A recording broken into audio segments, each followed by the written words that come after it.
Well, many of the provisions of the health care law passed earlier this year take effect this week.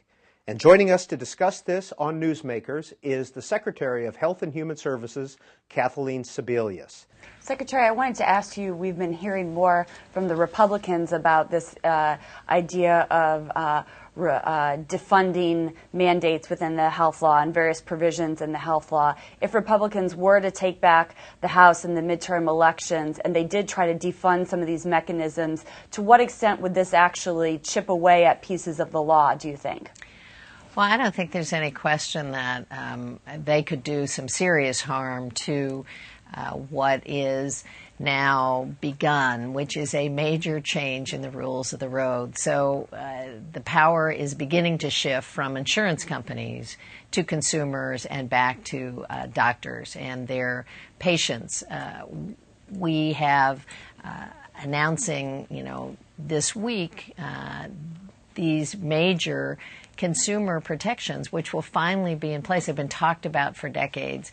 Companies won't be able to rescind policies anymore, dump somebody out of the market because they got sick and they found a technical error. They will no longer be able to say to parents of a child with a pre-existing condition, we're either not going to cover your child at all, or we're not going to cover the treatments that your child needs to get better. They won't be able to stop treatment because somebody hits a lifetime cap. And while that applies to a very small number of people, those are sometimes life and death situations. We'll have a focus on prevention and wellness, which providers are thrilled about, because what they know is too many people skip cancer screenings and mammograms. They don't get the full immunizations for their kids because there's still a financial barrier. So the outreach is important, and I think what the Republicans will be faced with is really taking those benefits away. They will have to face their constituents who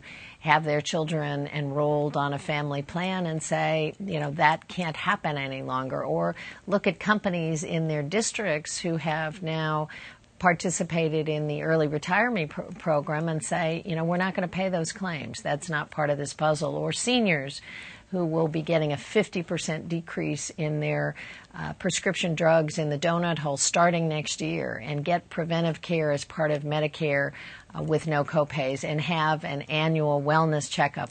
All of those benefits that are in place right now and will be there through the end of the year will cease to exist. Secretary Sebelius, another threat to the health care law is the suit currently moving through the courts down in Florida. How threatened do you feel by that suit? Well, there are actually a couple of suits. There's one consolidated suit in the Virginia courts. There's another in Florida.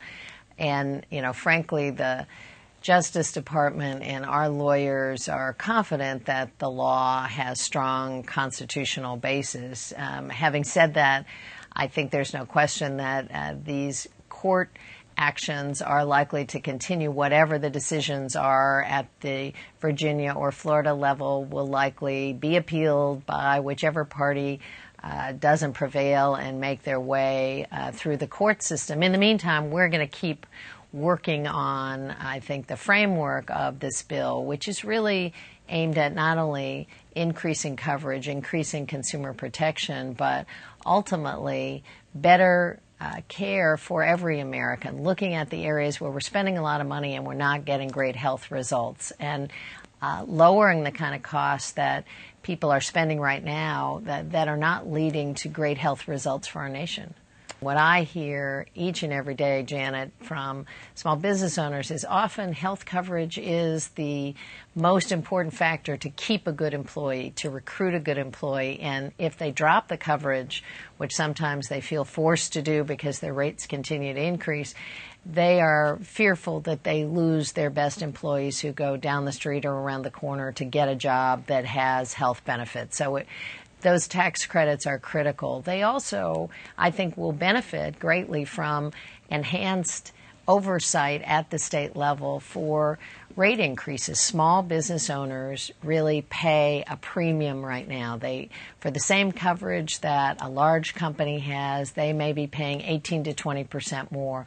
They get penalized if one person in their employment, is a cancer survivor, or has diabetes, because their rates can be skyrocketed. They will be huge winners in 2014 to be in these new marketplaces where suddenly they will have a much larger pool, a much greater chance to share that risk and spread that risk, and a much more significant negotiating power. So we're trying to put some initial help in place, make sure they get more rate review, more oversight in terms of what's happening, and then bridge to the 2014 when they actually will have a brand new market to deal with. And once the bill is explained through the lens of an individual, we see a much more positive response, which is why we would really urge people to go to healthcare.gov, a brand new website.